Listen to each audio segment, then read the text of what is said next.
sure we're almost there. Something just doesn't feel right about this whole thing. Yeah, I'm just not sure about this. Well, look.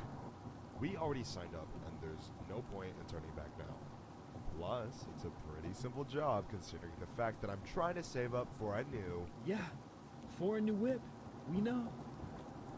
Didn't mean to flex how much more money I have. Huh? You and your whopping bank account total of $5,000? Yeah, okay. 5,000 more than you're rolling with. Oh, really? Me and you both know, bro. Ugh, can you guys shut up already? And I think that's the place. Yikes. Looks like Todd's house. This place really did go downhill. Huh. Yep, guess so.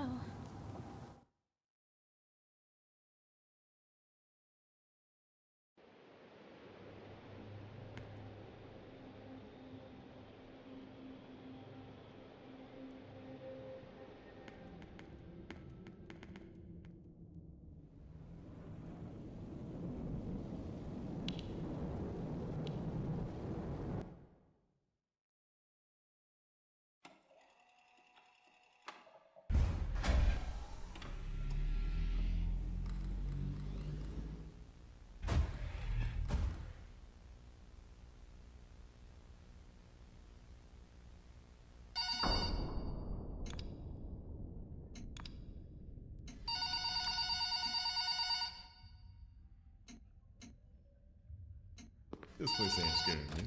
Come on, man. Hello! Welcome to your first night. I'd like to congratulate you on the behalf of Tony's Tacos on earning your position here as security personnel. We know it's a big deal, so don't worry. We'll make sure you're equipped with the right tools necessary to complete this job. So with that being said, let's get you acquainted. First of all, in your office, there are two important things to know. Number one, your computer, or otherwise known as your security camera. Tapping into your computer should allow you to access your security cameras, which were placed strategically throughout the facility. I do want to tell you though that these security cameras do not cover every inch. I mean, there are plenty of blind spots. Two important blind spots actually lie right outside your doors. This means that you won't be able to see outside of your doors if they are closed. Now, this brings us to our next important piece of discussion. Your blast doors. These were installed primarily for your security. We do realize that you are working a job which has its risks, so in case anything happens, you're being chased, or somebody's trying to break in, you can close these blast doors and make it safe. Your safety is your priority. Now, these blast doors aren't anything to play with. They're not toys. They are highly dangerous if you stand underneath them. They will close on anything, so anything that's standing in its way, you can say goodbye to it. It's also critical to realize that these two doors, when closed, put an extreme amount of strain on our only two working generators. So if you don't plan to run out of power and keep the lights on, then keep those doors open. Now, one at a time works, but two at a time is too much for our generators to handle. So please, be careful. Now that may lead you into the question of, well, where are these generators? I mean, if they do break down, is there anything you can do about it?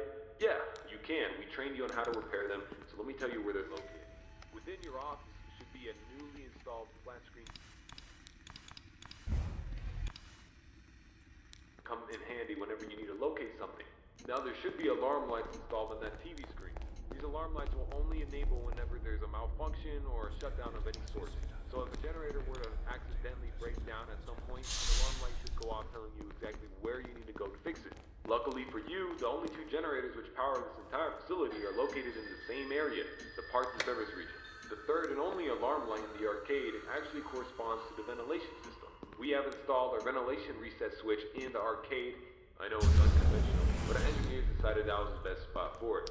Knowing where the ventilation reset switch is located will be the deciding factor between life or death. The cons about purchasing an old abandoned pizzeria is that everything around it's pretty much historic. They're antique, so your ventilation system sucks. Sorry to break it to you, but you're gonna have to reset it every once in a while. And since all the doors are locked here, you're not gonna have an extra airflow of air anytime soon. Oh, and there's one more thing I forgot to mention within your office. Towards the south wall in the back part of your office should be a small stage.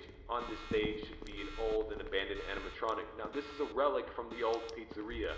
If you're not good with puppets or anything of that sort, then you can keep the curtain closed. I mean, if you don't want to see it, make sure it doesn't see you. Am I right? And that brings me to my next point. There are a variety of other abandoned animatronics left over within the pizzeria lying around.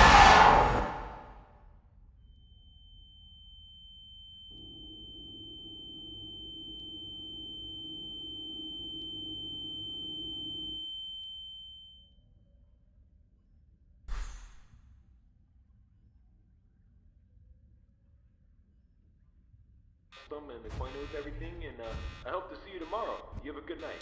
This place ain't scaring me. Come on, man.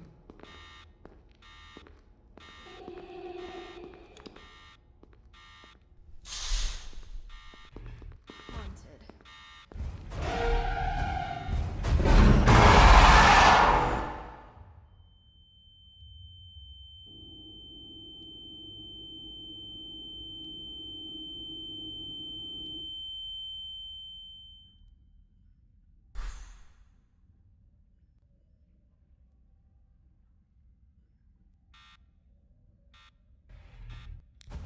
How scary can a bear be?